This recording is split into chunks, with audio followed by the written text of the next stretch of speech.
খাসির দম পোক্ত তৈরি করতে উপকরণ লাগবে খাসির মাংস 1 কেজি, টক দই 1.5 কাপ, আদা বাটা ও রসুন বাটা 1 টেবিল চামচ করে, জিরা ধনের গুঁড়া, হলুদ মরিচের গুঁড়া ও গোলমরিচের গুঁড়া 1 চা চামচ করে, এলাচ 4টি, দারচিনি 1 টুকরা, তেজপাতা 2টি, জায়ফল গুঁড়া 1 চা চামচের 4 ভাগের 1 ভাগ, আলু ও বড় পেঁয়াজ 5টি করে, কাঁচামরিচ 6-7টি, সয়াবিন তেল আধা কাপ, পেঁয়াজ বেরেস্তা 1 কাপের 4 ভাগের 1 ভাগ, লবণ স্বাদ মতো। খাসির দম পোক্ত তৈরি করার জন্য এখানে আমি খাসির মাংস নিয়েছি 1 কেজি, ধুয়ে আমি এখানে নিয়েছি পানি ঝরিয়ে। এখানে আমি প্রথমে দিব, এটা যেহেতু দমে রান্না হবে, এখানে আমি দিব 1.5 কাপ দই। এখানে মাপাই আছে, আমি দিয়ে দিচ্ছি। টক দই, হ্যাঁ, যেটা আমরা নরমাল দই বসাই সেটা। বেশি টক যেন না হয়, তাহলে আবার টক টক লাগবে। এখানে রসুন বাটা দিচ্ছি 1 টেবিল চামচ, আদা বাটা 1 টেবিল চামচ, জিরা বাটা 1 চা চামচ, আমি 1 চা চামচ দিলাম। তারপরে দেব মরিচের গুঁড়া, এটা যে যেমন ঝাল খায় সেরকম দিবেন। এখানে আমি 1 চা চামচ দিচ্ছি।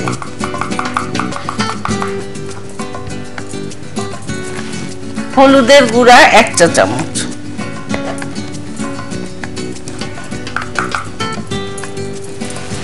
ধনিয়ার গুঁড়া 1 চা চামচ,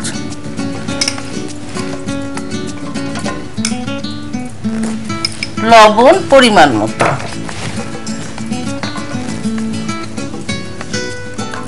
এখানে আমি 1 চা চামচ দিচ্ছি, তার চেয়ে একটু বেশি দিব, কেন এখানে গোটা পেঁয়াজ আর আলু দিব, সেটার জন্য এখানে একটু বেশি করে দিলাম। এখন এটা আমি ভালো করে মাখিয়ে নিব। এটা যদি মেরিনেট করে অনেকক্ষণ রাখা যায় সেটাও খুব ভালো, আবার এটা আবার সাথে সাথেও করতে পারেন, তবে মেরিনেট করে রাখলে টেস্টটা বেশি ভালো হয়। এখন দিব হলো গরম মশলা। গরম মশলা এখানে তেজপাতা 2টো দিলাম, 1 ইঞ্চি মতো দারচিনি, 3-4টা এলাচ, এটা ভেঙেও দিতে পারেন, গোটাও দিতে পারেন। তারপরে দিব হলো লবঙ্গ, 4-5টা লবঙ্গ দিয়ে দিলাম। তারপরে দিতে হবে বেরেস্তা। বেরেস্তা এখানে আমি 2 টেবিল চামচ আছে, দিয়ে দিচ্ছি।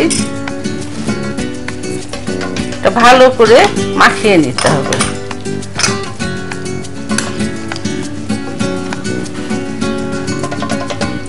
এখন যাব হলো সরাসরি কড়াইয়ে দিব, মানে হাঁড়িতে, যে হাঁড়িতে আপনি এটা বন্ধ করতে পারবেন সেই ধরনের হাঁড়ি, কড়াই নিলেও হবে।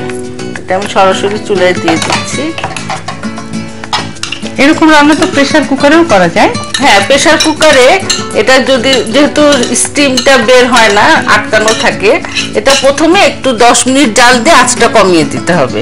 আচ্ছা, দিয়ে প্রায় যদি 45 মিনিট রাখে এরকমই হবে খাবারটা, কিন্তু সিটি দিয়ে নেওয়া যাবে না। আচ্ছা, এবার তুমি বলো, অনেক সময় খাসির মাংসে কিছুটা হলো একটু কেমন একটু খারাপ গন্ধ মতো লাগে, হ্যাঁ, এটা কেন হয়?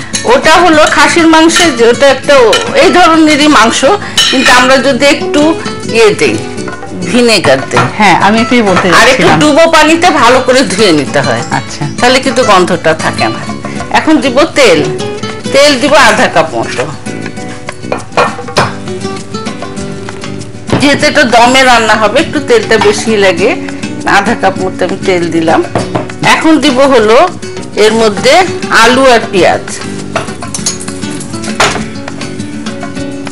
এরকম গোটা গোটা আলু আর পেঁয়াজ দিব। যে পেঁয়াজ দিচ্ছি, যেহেতু 1 কেজি বড় বড় পেঁয়াজ, এইভাবে আমি দিয়ে দিচ্ছি 4টে মতো।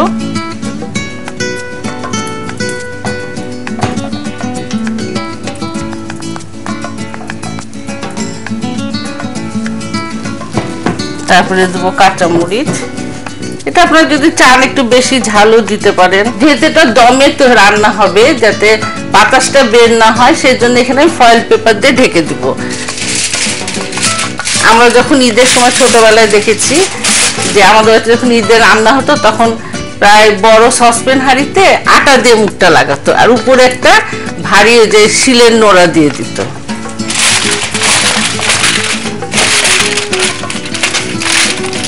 আপনারা এইভাবে সুন্দরভাবে রান্না করতে পারবেন।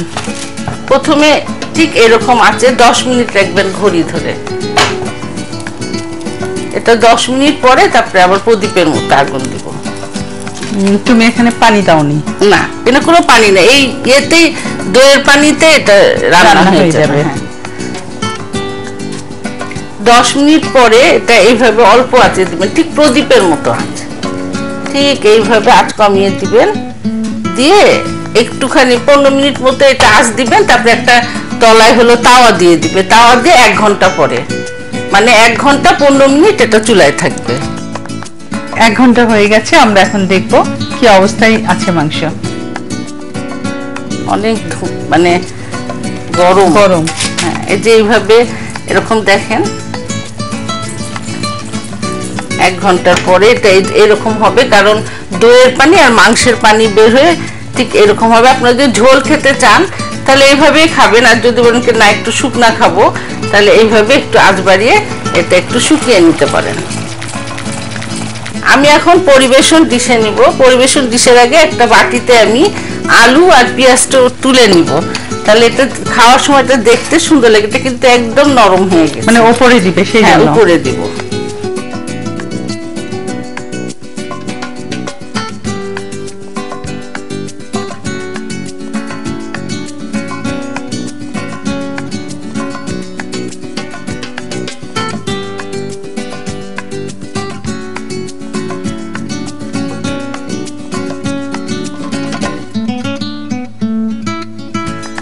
তৈরি হয়ে গেল ঈদ স্পেশালে আমাদের দেশের একটা খুব সুন্দর খাবার, খাসির দম পোক্ত।